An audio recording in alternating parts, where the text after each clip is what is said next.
Do you have the workbook? I do, absolutely. Okay. Anybody who's coming forward, please mill in this direction, and we will begin.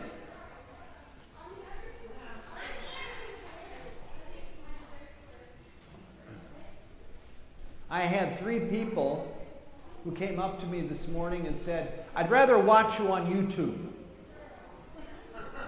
So if my breath smells, would you tell me? I don't want to offend anybody. I'll try to keep my distance. Anybody who does not have a workbook? Okay. Let us begin. And once again, I will ask Michelle if she will keep us attuned to page numbers so that we are able to follow where we are going.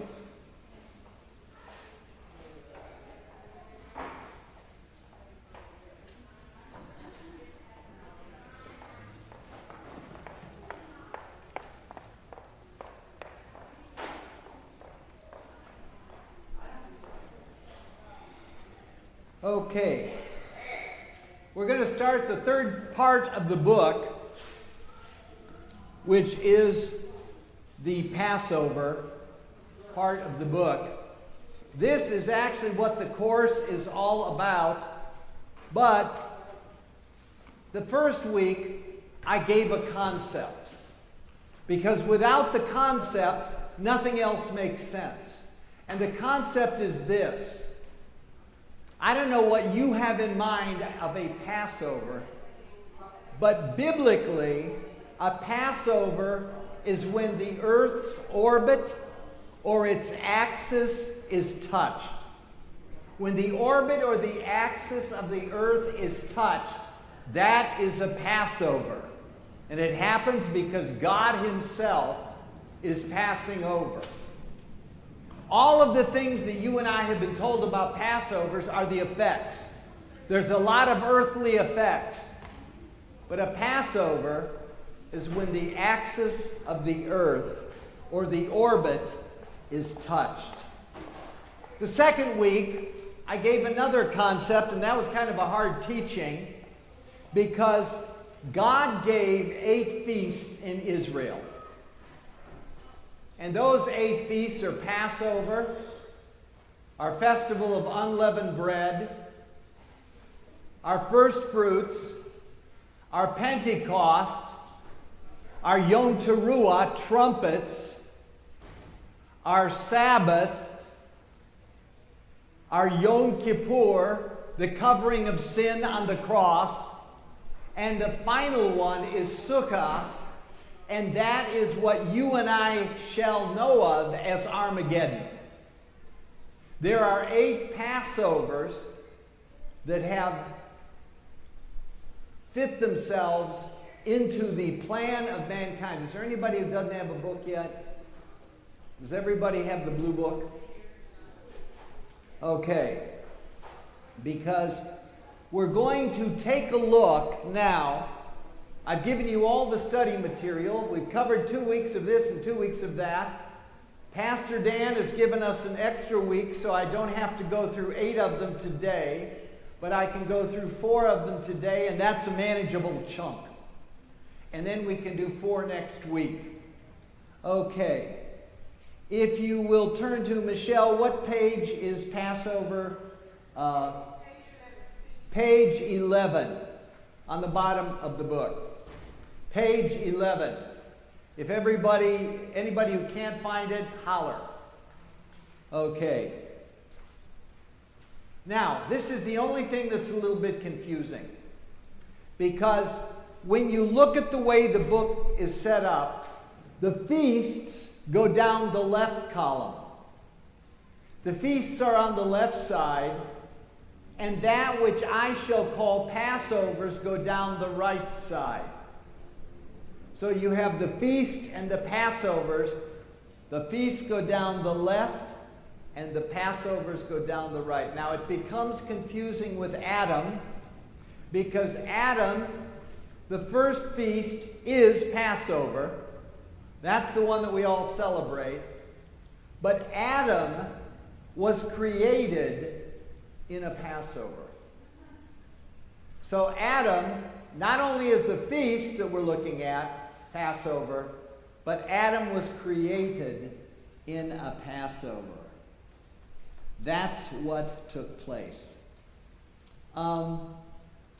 Pastor Dan, would you read Genesis chapter 1, verses 1 and 2, but I'm going to ask you to read it from the New International Version, NIV. In the beginning, God created the heavens and the earth. Now the earth was formless and empty. Darkness was over the surface of the deep, and the Spirit of God was hovering over the waters. Okay. Is the word was in kind of fuzzy language? And is there something at the bottom of the page that indicates that that was can become became? Yep. Okay. We're in business.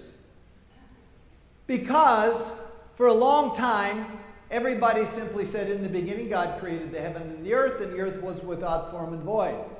But the Hebrew verb for was, which is passive, can also be became, which is active. And if you change the word was to became, it reads like this. In the beginning, God created the heavens and the earth. And at a certain point, the earth became without form and void. It became chaotic, a judgment. It was created perfect. Then due to some imperfection, it became imperfect. Tohu vabohu. And if you look in Jeremiah chapter 4, it says the tofu vabohu, that those two words mean a judgment of God upon some kind of sin in people's lives, some kind of sin in creation. And if you view it that way, you see that the world was created perfect. It stayed perfect and it was perfect. And then at a certain point, it became imperfect and it became chaotic in judgment. If you view it that way, the teaching that I have on the Passover makes perfect sense, because a Passover has two purposes. The first purpose of a Passover is to judge that which is evil. When God passes over, he judges and straightens out everything that's evil. When he passes over, it then creates a perfect and an opportunity for new growth to go straight ahead. That's what happened.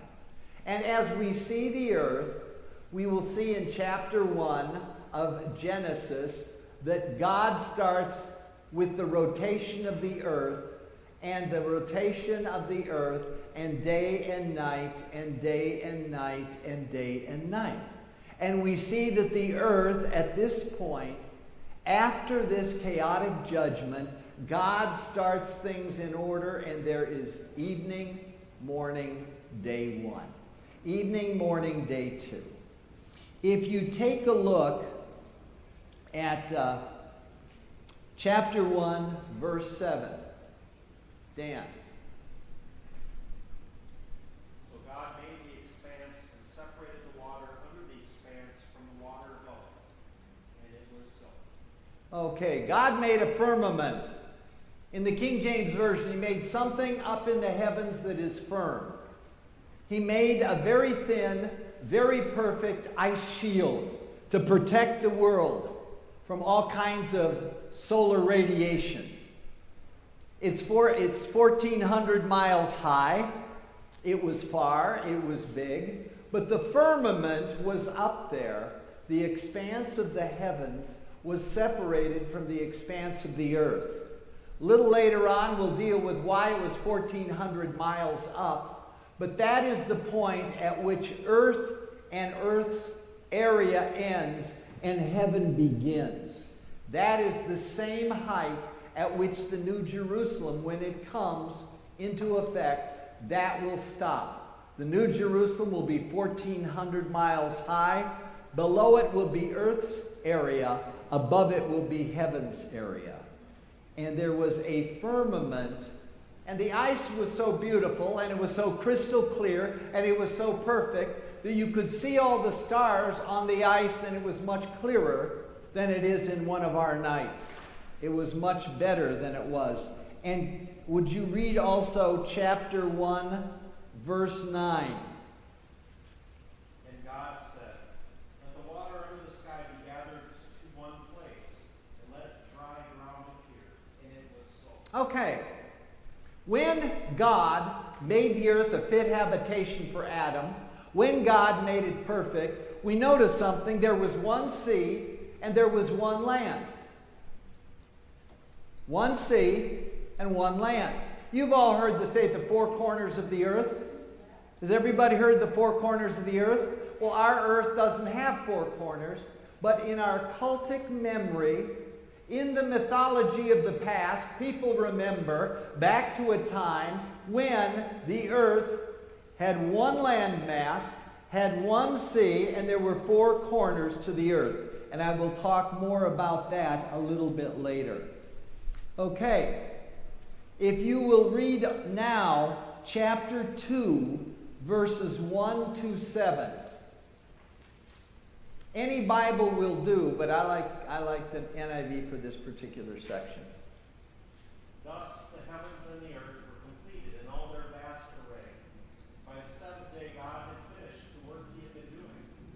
So on the seventh day he rested from all his work. God blessed the seventh day and made it holy, because on it he rested from all the work he created that he had done. All the work of creating that he had done. This is the account of the heavens and the earth when they were created. And the Lord God made the earth and the heavens, and no shrub of the field again appeared on the earth, and no plant of the field again sprung up. The Lord God had not sent rain on the earth, and there was no man to work the ground. But streams came up from the earth, and watered the whole surface of the ground. The Lord God formed the man from the dust of the ground, and breathed into his nostrils the breath of life. The man became a living being. Okay. Streams are weak. The word mist is what you'll find in most Bibles. There was a mist. Now, when it comes to this particular section, you see something about the people who translated the Bible from Hebrew into English. Because when they translated from Hebrew into English, they basically did not want to glorify the Sabbath day. They had already shifted to worshiping on Sunday. And so when they separated here, they separated this section from the first section, which was the creation section. But actually, if you read it, you see how you've got 6 days of creation, then on the seventh day, and you have 1 week, which is there.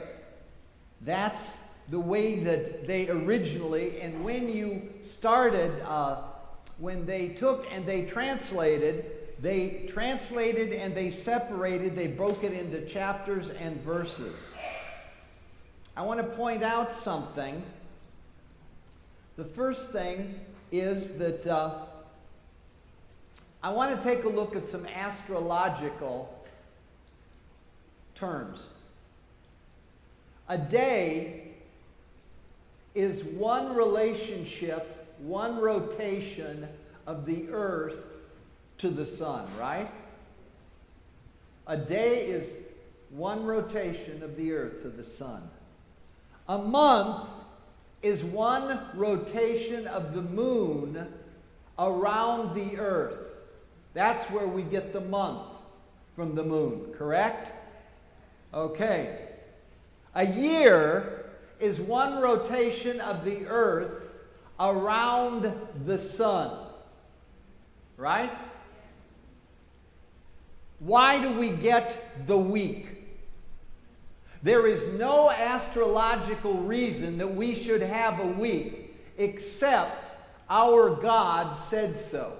And then he wrote it in his book. And he put it in the Bible. The only justification for that which has always been a part of man's understanding is the fact that the week was God's, was given by God, and the purpose was there. Most of us don't know. We deal with these things all the time, but we have no idea. I want to deal with you for just a moment about the concept about what I call mist, what the New International Version called streams. I want to deal with something a little bit differently. And I pray that I won't drop the globe, because if I drop the earth, it's not going to work. Okay, something you know about this globe. Notice the axis is on 23 degrees, right? Okay, that means that during half of the year, the southern hemisphere pointed towards the sun. During half the year, you have a heat buildup here, and it gets hot. And then you need hurricanes, you need tornado belts, you need storms to carry the heat from here to here, to bring an equilibrium. Correct? Now, I want to point out that on the other half of the year, when the sun is over there, because the earth has gone all the way around the sun, you have a heat buildup on this end. And this heat belt needs to move, the buildup needs to move down to this end. The heat buildup needs to be shifted here. This is what causes hurricanes. This is what causes tornado belts. This is what causes most of the weather storm problems in our life, is that we have to shift the weather from where the heat buildup was to. When God created a perfect earth, there was not a 23-degree tilt, but it was straight. That meant that as this earth went around the sun, every 24 hours, there was a universal where the heat would build up and it would dissipate during the night, and it would build up and it would dissipate during the night. It would build up and it would dissipate during the night. Every day was an equinox. Every day was 12 hours and 12 hours. The heat built up during the sun side, and then it dissipated at night. And what would happen if you had a straight axis here on the earth is that every night you would have darkness in this same spot, and the darkness would cause the sea, remember, one land, one sea. So as the land went under here, there would be a tremendous misting. There would be it'd be like a garden where you would take and you would grow plants where you just misted everything. And you would have this every day, every night there would be a misting in the dark, and then every day you would have no heat buildup. You would have a perfectly balanced heat cycle. You understand what I'm talking about? Because the Bible says that when God created the heavens and the earth, when God created a place of fit habitation for Adam, that it was a perfect environment. All the foundations of the earth were not out of course, were not shifted. And so the misting of that is what watered the world of Adam. Nothing was violent.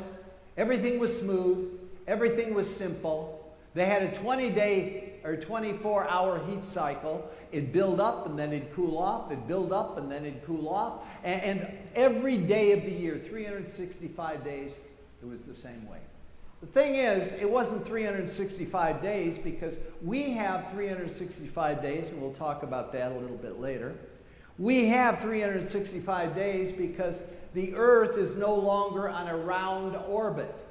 It's an elliptical orbit, and it's pulled 4 or 5 days out of when you go into the Christmas season.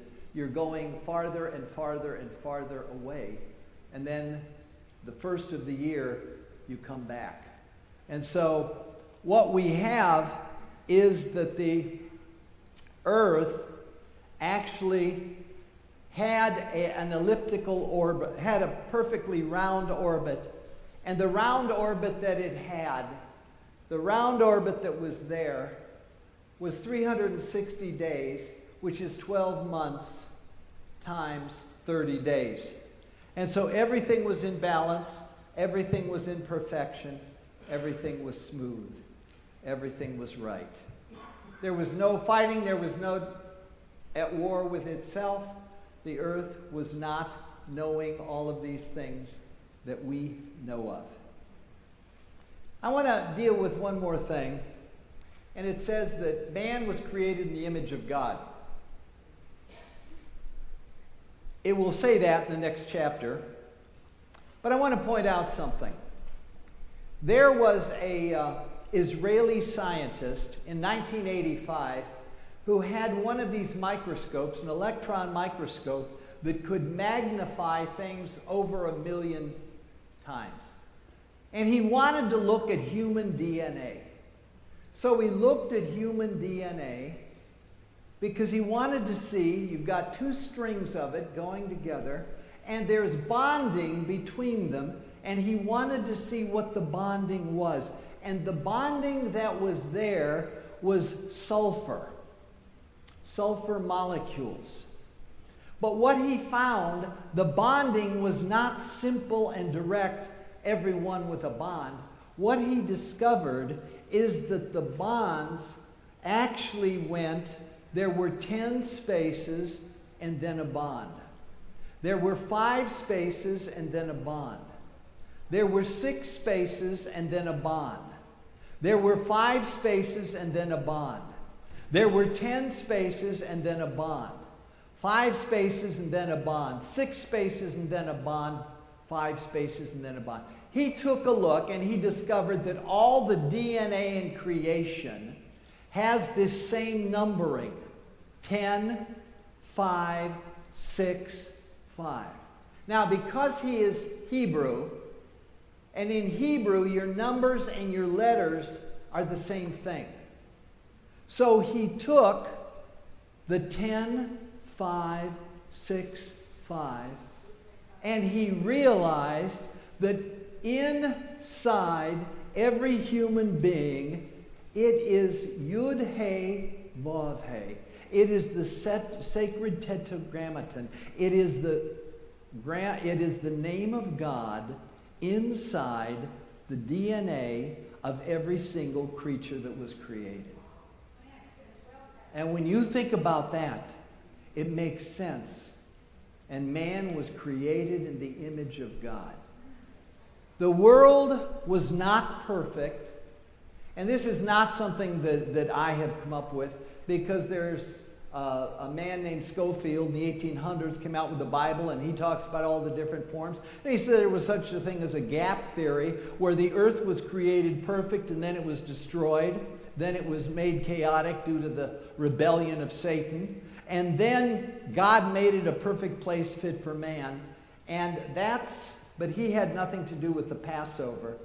But I wanted to share that with you. And so we look at our world, and our world is less than perfect now. It was a perfect place then. Let's take a look. What are the next series of Passovers? Michelle, what page number? 13. I have a vision impairment, so I can't see things real clearly. Okay. The second Passover is the Passover of Noah. And the second feast is the Feast of Unleavened Bread. After Passover comes the Feast of Unleavened Bread.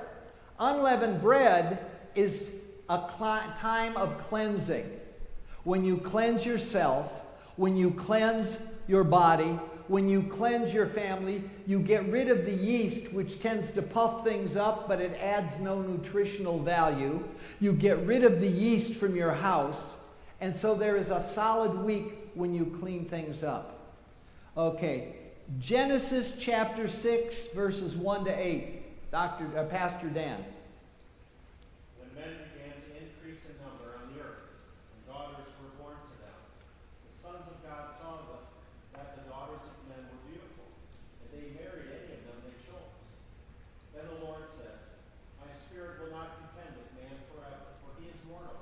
His days will be 120 years.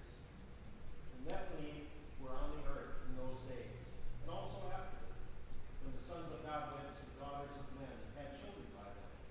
They were the heroes of old, men of renown. The Lord saw how great man's wickedness on the earth had become, that every inclination of thoughts of his heart was only evil all the time. The Lord was grieved that he had made man on the earth, and his heart was filled with pain.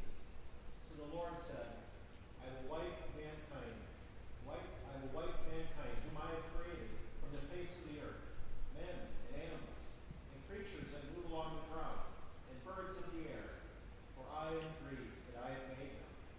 But Noah found favor in the eyes of the Lord. Okay. The sons of God, and if you look at all mythologies, they have some story like this. The Babylonians talk about the Anunnaki, who were giants that came to the earth.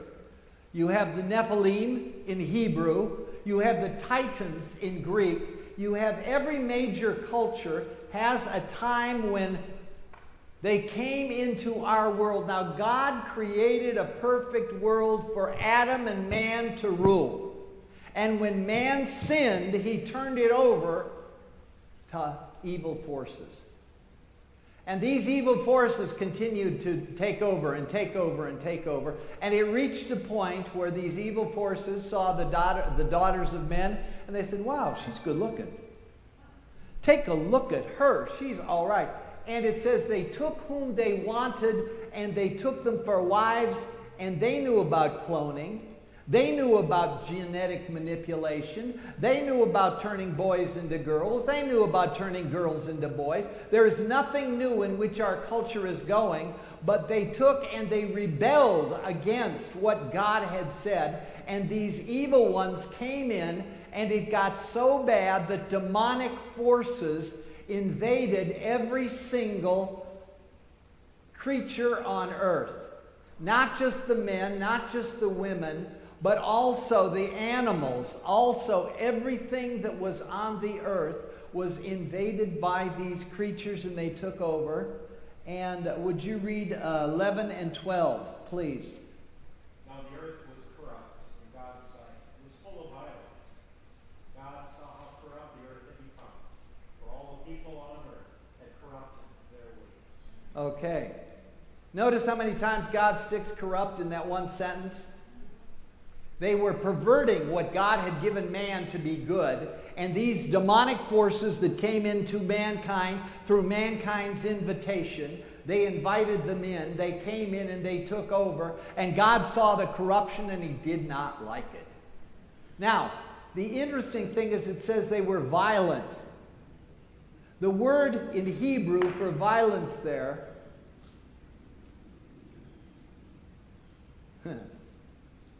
is the same word for the terrorist group that is in Israel.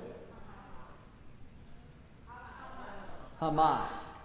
Hamas is the same word for the violence that took place, and the corruption was there. God saw the corruption was so bad that he had to destroy every living creature so that every demonic force had nowhere to go. Okay. And chapter 7, verse 11 and 12. In the 600th year of Noah's life, on the 17th day of the second month, on the day all the springs of the great deep burst forth, and the floodgates of the heavens were opened, and rain fell on the earth 40 days and 40 nights. Okay. The great fountains of the deep were opened, and the windows of heaven were opened. I'd like to show you what happened it's going to be easier if I use a map than if I take the chance of dropping the globe. I've dropped this map 3 times, nothing happened. Okay. Notice I said there was one land, square, 4 corners. It was there in the middle of the sea. Okay? Now, I believe God gave us a clear path of the Passover. He let us know what happened. And if you take a look at this map, you will understand, and I'm going to kind of move around so everybody can see it. It came in from the south, and it started to pull up this way. And when it started to pull over here, this pulled away from this. And as it came up here, this pulled away from this. And you had it pulling. Now, when this pulled away from this and this pulled away from this, you wound up developing along here a stretching of the magma, a stretching of the underlying, and as it stretched, white hot, red hot rock came to the surface, and as it came to the surface, water rushed in there, hit the red hot rock, hit the white hot magma, and it suddenly turned to steam, and it went into the heavens, and for the first time on the planet, it started to rain. Okay, and it came up from the south, along here and over here. Now, because the earth is I should use the globe for this, because the earth is a circle, from up here, you come over here to Siberia. And as you come over here to Siberia, you'll notice that Australia was pulled away from this section. This was pulled up this way. Australia was pulled this way. Notice Australia's got a dimple in the bottom. The dimple in the bottom fits right here perfectly to what we know of as Antarctica. So you had him coming up here, and then you had him coming down here, pulling this that way, and then for 150 days God took and passed by. And I think the reason God took so much time to pass by is because God was working slowly enough that he wouldn't destroy the whole thing. He was moving slowly enough that it happened. And from now on, when you look at the 6 o'clock news and you see the world all splayed out there, it's not going to be the same thing for you, because you're going to see this laid out in front of you, that you've got this side coming up here, then you've got this coming down here, and as this came down here, this got pulled over there, India got pulled over there, and you wind up Israel, which used to be in the very, very center of the landmass, Israel, which according to the Roman Catholic Bibles is the navel of the earth. That means that God came down there on Mount Zion. He said, I'm going to build man, and I'm going to make a garden, and I'm going to have him live here. That was the very center. But as you see it, as the land masses get splayed out, as they get pulled apart, it still stays sort of in the center. But you understand why Israel is now such a primal part that everybody in the world is fighting for it? Everybody wants Mount Zion. Everybody's claiming that's ours for our God, whoever our God happens to be. Does this make sense? Can you understand what I'm trying to lay out? Because this is extremely important. That you understand that the Passover of Noah took a simple world which was united and it disunited it, and you wind up with this mid-Atlantic ridge here, you wind up with a mid-ridge there where white-hot magma came to the surface, water rushed in, turned to steam, the steam went to the heavens, and the heavens fell down, and suddenly the path of the Passover, I guarantee you'll never forget it again. I guarantee you will remember it. I guarantee it will be there. You will understand the path of the Passover, because that is essential to how God worked when he was getting ready to judge the earth. You people can't have a perfect world because you're imperfect. You've got to have an imperfect world to remind you of what you've done. Okay. Can I have chapter 7, verses 19 to 20? They rose greatly on the earth, and all the high mountains under the entire heavens were covered. The waters rose and covered the mountains to a depth of more than 20 feet. Okay, this is one of the big problems for many people. If you got the water rising 20 feet above every mountain, where did the water go? It couldn't go anywhere. I want to point out a delusion that we have been taught. As you read Genesis about Noah, there is nowhere where God uses the word flood. Flood has always been added in the heading. It's been added in the superscription. It's been added as our way of understanding what took place. I want to point out what actually happened there. It was not a flood. What it was a tsunami. And as God passed over, he took and he raised a wall of water that went over 5,000 feet over the highest 15 to 25 feet over the highest mountains. And that's why you have seashores deposited on the top of mountains. That's why you have all of this breakage, because God had a tsunami going around the world that was 25 feet higher than the highest mountain, and that even as he was pulling the mountains up, even as he was creating the mountains, he was pulling this together. That's the power of our God. When you pray, that's who you're praying to. When you ask for forgiveness, that's where you're getting. When you ask for strength and help, that's where it's coming from. And this tsunami went around the world for 150 days. We have a myth in Atlantis. In Atlantis, they say that what happened was that the continent dropped down into the Atlantic Ocean, right? Well, if you take a look at the Atlantic Ocean, there's no continent down there. What actually happened was, as they were on the shore, as they were on the landmass, they saw an entire section of the world go rolling around the globe, being pulled the other way by the forces that were passing over, and it appeared to go into the Atlantic when it actually created the Atlantic. Does that make sense? They saw it go, and the cultic memory reminded them of it. It was that powerful. And the windows of heaven were open. That giant ice sheet that I told you that God had to protect the whole world, 1,400 miles high, that entire ice sheet, when he came from the south to the north, he dumped it on the North Pole. Then when he came from the north back to the south, he dumped it on the South Pole. And what do we have in those locations? Big piles and piles and piles of ice that was dumped there somewhere around 4 to 6 to 10,000 years ago.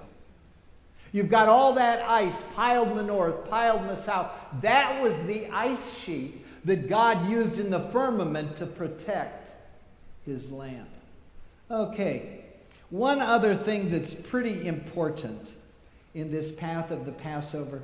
Would you read chapter 8, verses 6 to 12, because this is really something. After 40 days, Noah opened the window he had made in the ark and sent out a raven. And he kept flying back and forth until the water had dried up from the earth. Then he sent out a dove to see if the water had receded from the surface of the ground. But the dove could find no place to set its feet, because there was water over all the surface of the earth. So it returned to Noah in the ark. He reached out his hand and took the dove and brought it back to himself in the ark.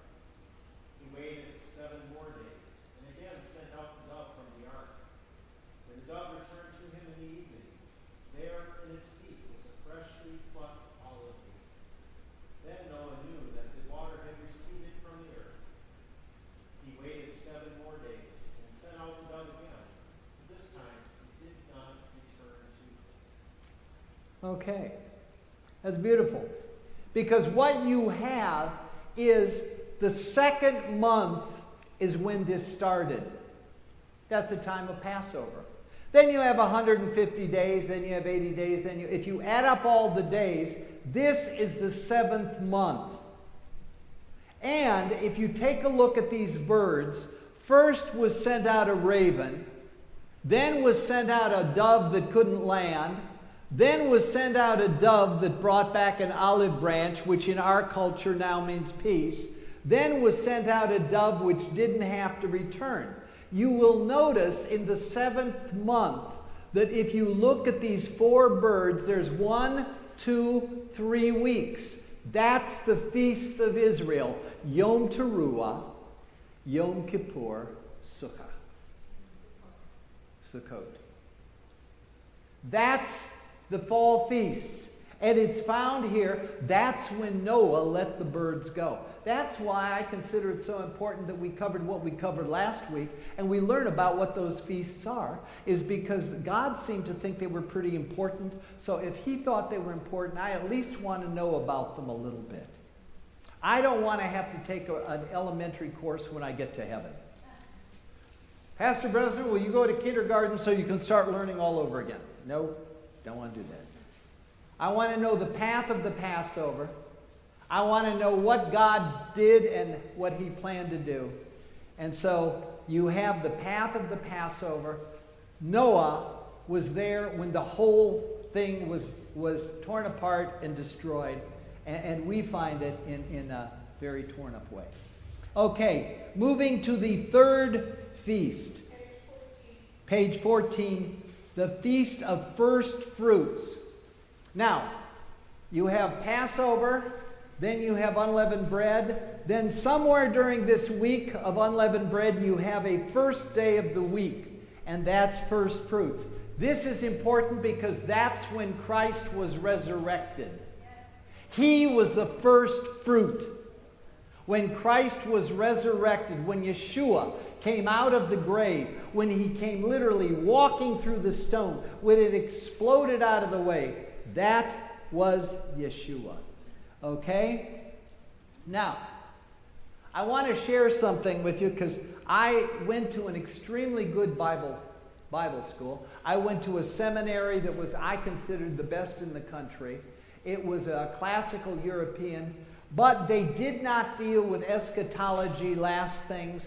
They didn't deal with this because they felt it was just too hard to understand. So, I had to start from scratch, but I started using the biblical principles they had given me. Okay? And first fruits, this became significant to me because this explains how and why Lot was brought out of Sodom and Gomorrah. Would you read Genesis chapter 18, verse 23? You can try it, but 23 I think is the big one. Then Abraham approached him and said, "Will you sweep away the righteous with the wicked?" Okay, that's the important part. How many of you have heard that Abraham, the father of the Jewish people, got with God and he started with 50, then he got to 40, then he got to 30, then he got to 20, then he got to 10. He whittled God way, way down. Has everybody heard that story? That Abraham actually got God from 50 people righteous. He got him down to 10 righteous. Well, that's not the story. The story is actually found in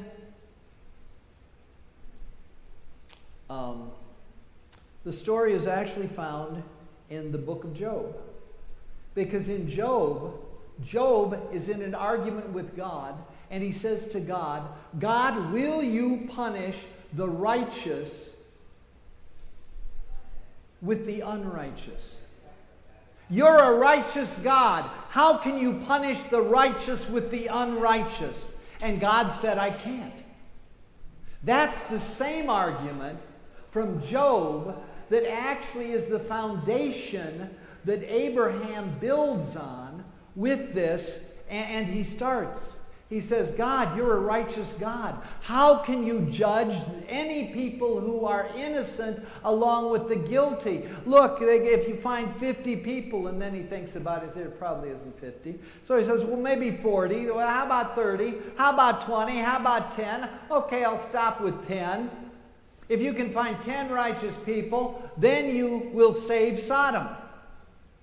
God says, okay, I'll do that. And so what God does, and you've heard this story, so I won't spend much time with it. God takes his 2 best-looking angels. These guys were studs. I mean, these were dudes. These were good-looking angels. And he came to Abraham with these 2 dudes. And then he says, we're going in to look at Sodom, but I think it's pretty bad, so I'm not going, I'm sending them. So he sends his 2 best-looking angels in, and they go to Sodom, and Lot is there by the gate, and Lot says, come to my house. And they say, no, we'll sleep in the street. Well, Lot knows what the Sodomites are like.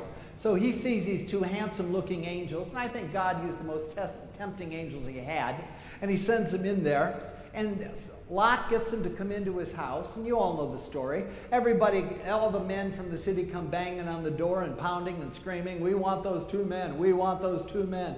And what happens is the 2 men take and they use some kind of a ray or something, and they blind the entire male population temporarily. They pull Lot in the door and they say, look, you get your wife, and you get your daughters, and you get your son-in-laws, and you get whoever's in your family, because we're getting out of here. God's going to destroy this place.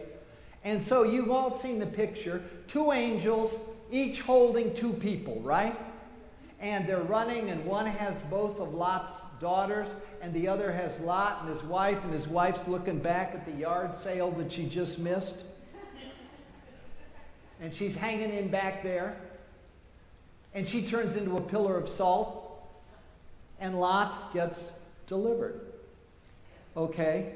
There's something that I never really studied, because I didn't study it, called the rapture. The rapture comes from a Greek term which means to take out, to lift out, or to remove. And so God, when he's getting ready, now I want to point out, the world may get kind of tough.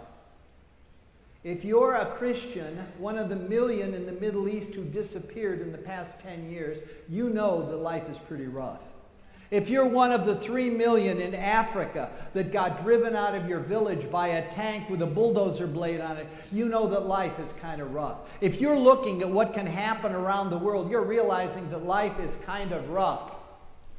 God will allow evil to go so far, and when God says, I've had it, he will take out his people, because he will not judge his people. His people, he will protect from himself. Your sins are done on his cross. Every time you take your sins to the cross, it's finished, it's finished, it's finished. Take your sins to the cross, you have no sin. You're free. So you take it and you give it to the cross. That's what you do. When God gets ready to judge the earth, he will take out his people. And those who are not his people will remain here. And then God will start judging the earth as he does in the Passover, as only he can do. And he will start delivering them. You know, you look at me and you say, Pastor, why do you talk so strongly about the Passover?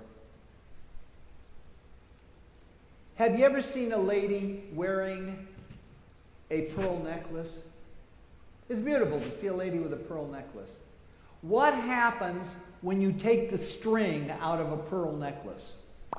You got pearls popping up just absolutely everywhere.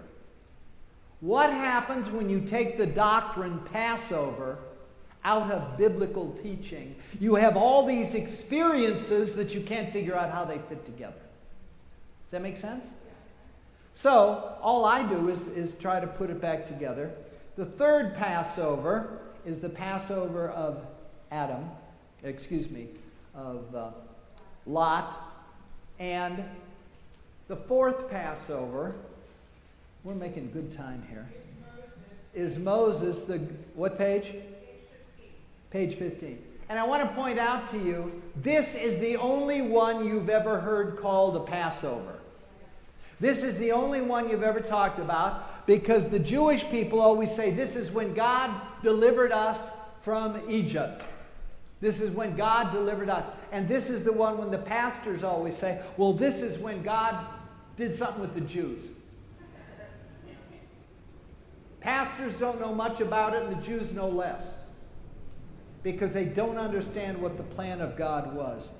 Pentecost, or Shavuot, comes after first fruits, and each of these holidays is tied to a growth season. First fruits is tied to the growth of barley. Pentecost is tied to the growth of wheat. And then the fall feasts are tied to fruits and grains and nuts and all that kind of stuff. So there is, we're going to take a look at the Passover of Noah. Now I want to point out something. The reason everything I say sounds so strange to you is because of the fact that God only said once what he was going to do. He only taught it once. He said, I'm God. If I tell you about the Passover, you will hear and remember, right? Wrong. No. We're going into Canaan, and when we get to Canaan, these young men and young women have a religion where you take wine and you take music and you take drugs and you take sex, and the more sex you have, the more better the world goes.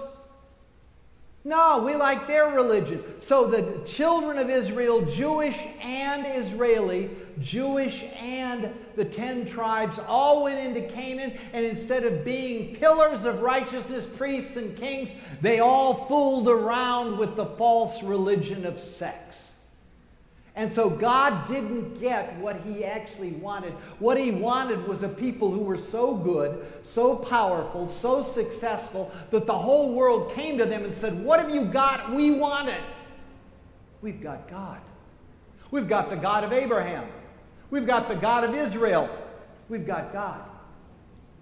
And Moses actually came to Pharaoh, and he brought the children of Israel out, and they did. I'm not going to go into the 10 plagues, because those 10 plagues are simply the effects of the Passovers. The Passover often takes a year or two as God moves around when he makes things happen. God had a plan that the whole world should be redeemed by the nation of Israel, and they muffed it up. So he came himself in the form of Yeshua HaMashiach, in the form of Jesus the Christ. He came himself and he brought redemption which cannot be stopped by Satan. He fulfilled the Passover by being killed as the Passover lamb. Satan didn't know that if he killed Yeshua as the Passover lamb, Yeshua would come back with resurrection, and all of his followers had the right to resurrection too. He won resurrection for all of his followers. That's the fulfillment of Passover. And Christ won it as the Passover lamb. And why is it, I'm going to jump ahead a little bit. Why is it that Pharaoh had a religion in which he had to be a god? And you all know that, right? You know that Pharaoh was treated like a god. They believed he was a god. Everybody know that? He was. Well, the reason was, and this reasoning goes all the way back to Noah, because the Passover was so terrible that nobody wanted to say it. They just called it the flood. They didn't want to talk about the Passover judgment of God. And the whole Pharaonic religion was to make him a god so that he could keep the sun steady in the heavens. He could keep the sun and the orbit of the earth steady. That was the whole point of Pharaoh's religion. That the sun would remain steady in the heavens. That's the opposite. I found in the Egyptian Book of the Dead, which I actually call the Egyptian Book of the Immortals, because it's not the Book of the Dead, it's the Book of the Immortals. But I found a psalm that they have where all 10 of the plagues that are in Egypt are said, we will stand against this, we will stand against this, we will stand against this. And God says, oh no you won't. Oh no you won't, I'm going to get you. And he does. Okay, I'm going to stop here. This is 4. We have been given one more week, and I think that's good because I've given you a lot of material. And next week we'll finish the last 4. The last 2 Passovers are Yeshua's Passovers. This is going to be really interesting because Yeshua is 2 of these Passovers. Okay? God go with you. Thank you for waiting. I think I'm close to a half an hour. God bless you. We'll see you next week, and we'll finish the last 4.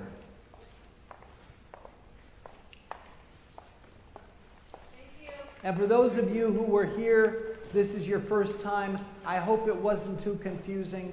I really did try to tie things together because we're very happy to have you here. Thank you.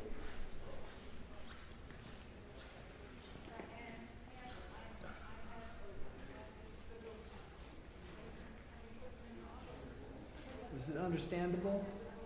And thank you. You're able to follow along very well for stuff that's not so simple. Yes.